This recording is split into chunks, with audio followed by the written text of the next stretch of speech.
Brother, lu pernah mikir gak sih? Kenapa akun-akun kajian salafi sekarang makin menjamur? Makin viral, makin banyak followersnya, padahal nggak ada tim marketing, nggak pakai endorse artis, dan nggak jualan mimpi dunia. Kok bisa? Padahal isinya cuma kajian Islam. Tapi ternyata justru itulah rahasianya. Brother, gue kasih tahu rahasianya nih. Akun kajian salafi di berbagai platform, TikTok, Instagram, YouTube, bahkan di podcast, makin menjamur bukan karena komando, tapi karena kesadaran dan semangat dakwah yang lahir dari keimanan. Para penggeraknya, orang-orang biasa.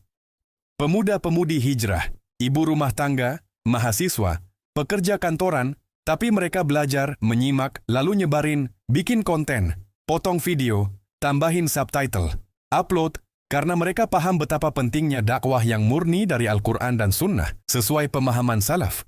Ustadz-ustadznya, ngomongnya tenang, santun, tapi dalilnya tajam, nusuk, nggak jual mimpi, nggak bawa embel-embel karomah, ngaji kitab, bukan ngaji gaya. Dan para pendengarnya, mereka nyari ilmu, bukan nyari viral. Tapi brother, di sisi lain, kenapa para pembenci makin panik? Kenapa kolom komentar dipenuhi akun-akun tanpa nama, tanpa wajah, tapi penuh amarah? Kenapa setiap konten yang bahas bid'ah, khurafat, tawasul ke kubur, air kobokan kaki junjungan, ludah keramat langsung diserang? Karena brother, mereka kepepet. Mereka takut, mereka lihat followers kita naik. Dakwah kita nyampe ke anak muda, sementara mereka cuma bisa komentar. Wahabi, Mujasimah, Khawarij, Salafi garis keras. Itu aja. Template komentar dari panutan mereka, yang ilmu agamanya diambil dari mimpi atau ceramah joget. Akun mereka, isinya repost. Watermark nggak dihapus. Followers nyungsep. Engagement nyedih. Kontennya? Fitnah, suudzon, potong-potong omongan ustadz buat narasi mereka sendiri. Basi, brother.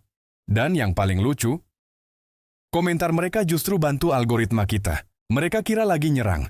Padahal lagi bantuin, mereka spam, kita dapat reach. Mereka hujat, konten kita makin naik. Lucu nggak tuh? Kasian sebenarnya, brother. Mereka itu korban propaganda, korban tradisi buta, korban kultus ulama lokal yang kerjanya bikin ritual ngawur. Coba bayangin, udah 2025, tapi masih bangga minum air kobokan kaki junjungan, masih rebutan ludah, masih percaya karomah bisa ngirim rezeki dari kubur. Dan yang paling ngeri, masih tutup mata soal pelecehan di balik pagar pondok yang mereka dewa-dewakan. Padahal Rasulullah udah wanti-wanti. Barang siapa mengada-adakan dalam urusan agama, kami ini sesuatu yang tidak ada asalnya, maka ia tertolak. Hadits riwayat Muslim, Rasul nggak butuh bantuan inovasi ibadah, nggak butuh tambahan jikir rekaan, nggak butuh tahlilan 3, 7, 40 hari. Agama ini udah sempurna. Lu tambahin, lu nuduh Rasulullah kurang ngajarin. Jadi brother, lu masih mau terus jadi buzzer bayaran yang dibayar pakai like sesama penghujat? Masih bangga nyepam komentar Tri Tauhid dan Wahabi Najis, tanpa ngerti maknanya? Masih rela jadi pion digital buat panutan lo yang isi kajiannya cuma nyanyi dan cerita mimpi?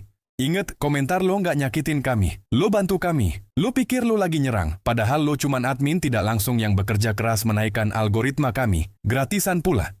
Sementara kami nggak akan buang waktu balas komentar kalian, karena berdebat sama orang keras kepala itu ibarat ngecas HP tapi nggak dicolok. Rasulullah bersabda, "Aku menjamin rumah di surga bagi orang yang meninggalkan perdebatan, meskipun ia di pihak yang benar." Hadits riwayat Abu Dawud.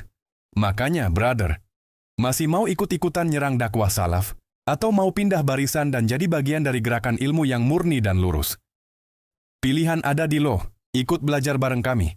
Atau terus jadi pion digital yang dibayar pakai sebotol air celupan jari junjungan lo.